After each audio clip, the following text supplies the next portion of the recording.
রান্না করে নিয়েছি। তো আজকে ভোগের আয়োজন সব হয়ে গেছে।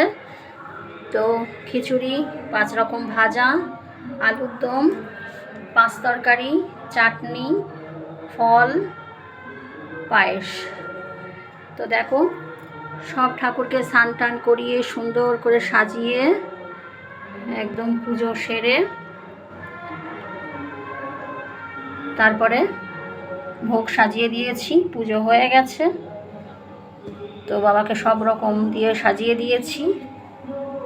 5 রকম ফল, 5 রকম মিষ্টি, পায়েস, মিষ্টি, পাঁপড়, চাটনি, আলুর দম, 5 তরকারি, জল। তো এই আমাদের আজকে ভগবানের প্রসাদ, এটাই আমরা আজকে নেব। তো তোমরা সবাই ভালো থেকো, পাশে থেকো। আমার এই ছোট্ট ব্লগটি কেমন লাগলো তোমরা কমেন্ট করে জানিও, পাশে থেকো। আজকের মতো হরে কৃষ্ণ, জয় বাবা লোকনাথ। সবার মঙ্গল করুক, সবার ভালো থাকুক, এই কামনাই করি। তো আজকের মতো হরে কৃষ্ণ।